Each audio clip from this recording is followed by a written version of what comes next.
बोलो जयकारा बोल मेरे श्री गुरु महाराज की जय। सच्चा सुख देने वाला और अंत में साथ जाने वाला धन नाम और भक्ति का धन है। सांसारिक धन तो ना यहाँ सच्चा सुख देता है और ना ही अंत में साथ जाता है। इसलिए बुद्धिमान मनुष्य वही है जो नाम एवं भक्ति का सच्चा और सार धन एकत्र करता है।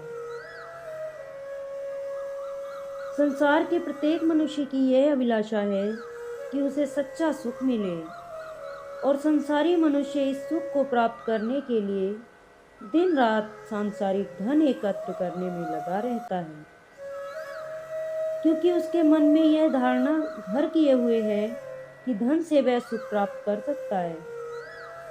परंतु देखने में यही आता है कि यदि कोई लाखों भी एकत्र कर ले तो भी उसे मानसिक सुख शांति प्राप्त नहीं होती। इसका कारण यह है कि ज्यों-ज्यों वह धन एकत्र करता है और अधिक की तृष्णा उसके अंदर भड़क उठती है। जैसा कि सतपुरुष श्री गुरु अर्जुन देव जी महाराज ने फरमाया है, सहस खटे लख कऊ उठी धावे, त्रिपति न आवे माया पाछे पावे। अर्थात मनुष्य हजारों रुपए अर्जित करता है, फिर लाखों के लिए भाग दौड़ करता है। माया जमा किए चला जाता है, परंतु कभी तृप्त नहीं होता, सदा माया के पीछे भागता रहता है। ऐसे तृष्णालु मनुष्य के लिए तो परम संत श्री कबीर साहब जी ने फरमाया है, तृष्णा बंत हर पल दुखी, आठों पहर कंगाल, और निस दिन चहे जीवन करे विहाल। संसार के धन के पीछे हाय हाय करने वाला और दिन रात भागदौड़ करने वाला मनुष्य तो जीवन में कभी सुख चैन की सांस ही नहीं ले सकता। सुख तो मनुष्य को तभी प्राप्त होगा जब वह माया अर्थात सांसारिक धन की बजाय प्रभु के भजन सुमिरन में उनकी याद में अपना चित्त जोड़ेगा, क्योंकि सुख प्रभु की भक्ति में है, प्रभु के नाम में है। महापुरुषों के वचन है, तमन्ना है हर इंसान की मैं हमेशा सुखी और आनंद में रहूं, कभी भी दुख मुझको ना सताए, सदा खुशियों से भरपूर रहूं। बुलाकर प्रभु के नाम को यह सुख चैन कैसे पाएगा? सुख की इच्छा तभी होगी पूरी जब मालिक का नाम दिल में बसाएगा। प्रभु के नाम और भक्ति को दिल में बसाए बिना यदि कोई चाहे कि उसे सुख शांति मिल जाए तो ऐसा कदापि संभव नहीं है। काकभूषुंडी जी तो बड़े ही ठोस शब्दों में अनेकों प्रमाण देकर गरुड़ जी के प्रति इस तथ्य को पुष्टि करते हैं कि हे गरुड़ जी, वेद पुराण तथा अन्य सभी सदग्रंथों का यही कहना है कि भगवान की भक्ति के बिना सुख की प्राप्ति नहीं हो सकती। कछुए की पीठ पर भले ही बाल उग आवे, बांझ का पुत्र भले ही किसी को मार दे, आकाश में भले ही अनेकों प्रकार के फूल खिल जावे, अर्थात ये सभी असंभव बातें भले ही संभव हो जाएं, परंतु प्रभु के विमुख होकर अर्थात उसकी याद को भुलाकर यदि जीव सुख प्राप्त करना चाहे तो यह कदापि नहीं हो सकता। आगे फिर कथन करते हैं कि मृग तृष्णा के जल को पीने से भले ही प्यास बुझ जाए, खरगोश के सिर पर भले ही सींग निकल आवे, अंधकार भले ही सूर्य का नाश कर दे, परंतु भगवान की याद से विमुख रहकर कोई जीव सुख नहीं प्राप्त कर सकता। अब विचार करो कि मनुष्य की यह कितनी भारी भूल है कि वह सच्चा सुख तो प्राप्त करना चाहता है, परंतु इस सुख को प्राप्त करने के लिए भजन भक्ति और नाम का सहारा ना लेकर सांसारिक धन का सहारा लेता है। यदि वह दिन रात सांसारिक धन के पीछे भागने की बजाय नाम और भक्ति के साथ अपना चित्त जोड़ ले तो अभी सुखी हो जाए। भगवान श्री रामचंद्र जी महाराज अयोध्या वासियों के प्रति उपदेश करते हुए फरमाते हैं, जो परलोक यहो सुख चहेऊ, सुनि मम बचन हृदय दृढ़ गहेऊ। सुलभ सुखद मार्ग यह भाई, भगति मोर पुराण श्रुत गाई।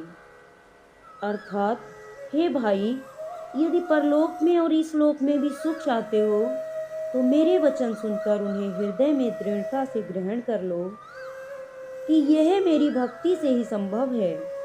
यह भक्ति का मार्ग सुलभ और सुखदायक है। इसकी महिमा वेदों और पुराणों में गाई गई है। तात्पर्य यह है कि जिस सच्चे सुख की मनुष्य को तलाश है वह सुख माया एकत्र कर लेने में नहीं, अपितु नाम एवं भक्ति के सच्चे और सार धन में ही है। रही बात अंत में साथ जाने वाले धन की, तो साथ भी नाम एवं भजन भक्ति का सच्चा धन ही जाता है। सांसारिक धन तो साथ नहीं जाता। सत्पुरुषों के वचन है, साथ न चाले बिनु भजन बिखिया, सगली छारू हरि हरि नाम कमायना, नानक ये धन सारू। अर्थात भजन भक्ति के बिना कुछ भी साथ नहीं जाता। इसके अतिरिक्त अन्य सब कुछ राग के समान मिथ्या है। सत्पुरुष श्री गुरु अर्जुन देव जी महाराज का कथन है कि परमात्मा के नाम की कमाई करो, क्योंकि यही सच्चा और सार धन है। परम संत श्री कबीर साहब जी के भी वचन है, कबीर सो धन संचिए, जो आगे को होए, शीस उठाए गाठरी, जात ना देखा कोई। फरमाते हैं कि नाम और भक्ति का वह सच्चा और सार धन संचित करो जो आगे तुम्हारे साथ जाए, क्योंकि सांसारिक धन की गठरी सिर पर उठाकर ले जाते आज तक हमने किसी को नहीं देखा। सांसारिक धन जिसको एकत्र करने के लिए मनुष्य दिन रात भाग दौड़ करता है और खून पसीना एक करता है, वह तो संसार से जाते समय यहीं छिन जाता है। मनुष्य स्वयं विचार करे कि उसकी आंखों के सामने देखते ही देखते कितने लोग इस संसार से विदा हो गए। उनमें से कोई संसार का धन माल या जायदाद साथ ले गया क्या? उत्तर मिलेगा कि नहीं, सभी खाली हाथों यहाँ से गए। महापुरुषों ने तो स्पष्ट शब्दों में इस वास्तविकता को खोलते हुए फरमाया है कि मनुष्य की यह कितनी अज्ञानता है कि सबको खाली हाथों जाते देखकर भी असत माया को एकत्र करने में दिन रात लगा रहता है और इसके लिए अनुचित कर्म करने से भी नहीं हिचकिचाता। सत्पुरुष जीव को चिताते हुए फरमाते हैं कि मनुष्य अज्ञानवश माया रूपी कौड़ी के बदले नाम भक्ति रूपी रत्न को त्याग देता है। जिस माया ने अंततः साथ छोड़ देना है, सदा उसी को प्राप्त करने के यत्न में लगा रहता है। निकृष्ट माया को ही सदैव संचित करने में लगा रहता है और उसके अभिमान में फूला रहता है। सत्पुरुष श्री गुरु अर्जुन देव जी महाराज फरमाते हैं कि अभाग्यहीन मनुष्य, सुख सागर परमेश्वर का मन में चिंतन करने की बजाय तुझे माया के पीछे भागने में लाज नहीं आती। नाम एवं भक्ति में ही सच्चा सुख समाया हुआ है और नाम भक्ति का सच्चा एवं सार धन ही मनुष्य के साथ जाता है। सांसारिक धन ना सुख देता है और ना ही अंत में साथ जाता है। यह समझ भी मनुष्य को तभी आती है जब उसे सत्पुरुषों की पावन संगति प्राप्त होती है, और जब यह समझ आ जाती है तो फिर मनुष्य नाम भक्ति की कमाई करने में लग जाता है, जिससे उसका यह जीवन भी सुख से भरपूर हो जाता है। और आगे जब यह सच्ची कमाई उसके साथ होती है तो प्रभु के धाम में भी उसका मुख उज्ज्वल होता है। इसका यह अभिप्राय कदापि नहीं है कि सांसारिक धन अर्जित करना ही छोड़ देना है। नहीं नहीं, महापुरुषों का यह अभिप्राय कदापि नहीं है। संसार के काम धंधे तो करने हैं और धन भी कमाना है, क्योंकि इसके बिना संसार में जीवन निर्वाह नहीं हो सकता। परंतु साथ ही यह बात भी हर समय ध्यान में रखनी है कि सच्चा सुख इस सांसारिक धन से नहीं मिलेगा और ना ही यह धन आगे साथ जाएगा। सच्चा सुख देने वाला और आगे साथ जाने वाला धन केवल नाम और भक्ति का सार धन है।